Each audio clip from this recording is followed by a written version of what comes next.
भगवान की जय। हनुमान महाराज की जय। शांति ब्रह्म एकनाथ महाराज की जय। रेणुका माता की जय। नारदाची निजावडी श्रीराम मारिला राक्षस कडी डोळे भरी पाहिना गोडी कडोबी कडी नाचत प्रभू रामचंद्र भगवान की जय। असा असणारा नारद मुनी त्या ठिकाणी आलेले आहेत आणि नारद मुनी असणारा नाचत नाचत भजन करीत आले आणि नारदाने सांगितलं की प्रभू रामचंद्र निश्चितच असणारा रावणाला मारतील आणि रावणाला मारलेलं जे काही असणार युद्ध आहे मी पाहून असणार आनंद निश्चितच साजरा करणार आहे। शस्त्र रस्त्री वीरा वानर गणी श्रीराम भिडेला झोंड धरणी त्याही शुभाची घेईना धनी शेंडी थरकोणी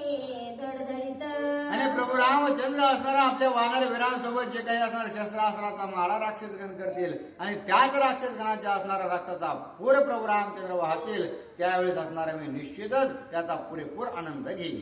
पातळी उदन पडे दृष्टी नारद पाये पृथ्वी पिटी नाचता मृत्यू लोकी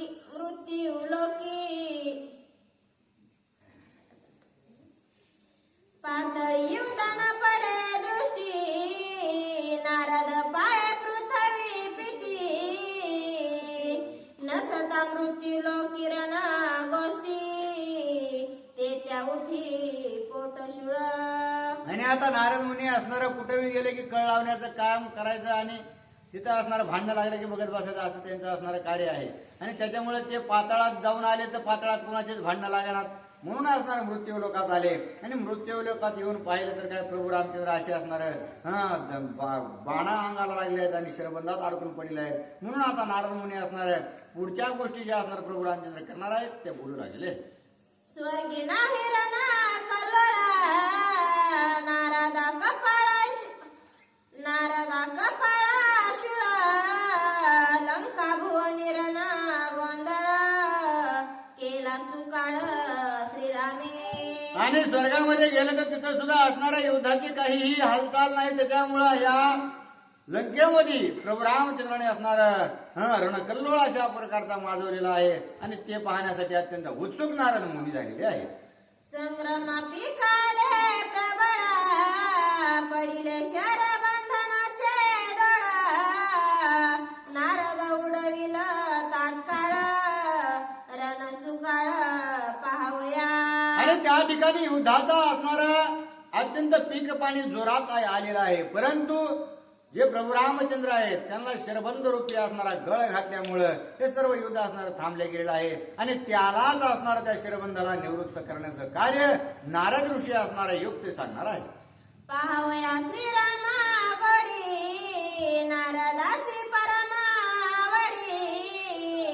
फेडावया शरबंधन सांगडी अति तातडी तो आला आणि प्रभू रामचंद्राचं सगुण स्वरूपातलं जे असणारा गुण आहेत ते पाहण्यासाठी अत्यंत आवड नारद मुनींच्या मनामध्ये आहे आणि त्याच्यामुळे लवकरात लवकर असणाऱ्या शरबंधातून मुक्त करण्याचं कार्य नारद मुनी आपल्याला सांगणार आहे।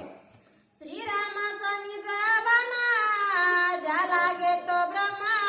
पूर्ण ऐशे पाहावया निर्वाणर आवडी गहन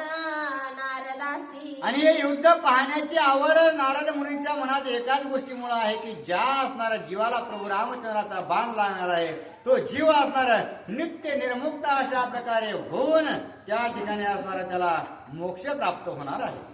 श्रीराम देखोनी शरबंधनी नारद येऊनी तेचा क्षणी प्रदक्षिणा लोटांगणी लागला चरणी रामाच्या आणि असं असणारं नारद मुनीने पाहिलं प्रभू रामचंद्र शरबंधात अडकलेले आहेत प्रभू रामचंद्राजवळ असणारा तत्परतेने नारद मुनी गेले आणि जाऊन साष्टांग दंडवत प्रभू रामचंद्रांना घातलेला आहे आणि प्रीतीपूर्वक प्रदक्षिणा घातलेली आहे।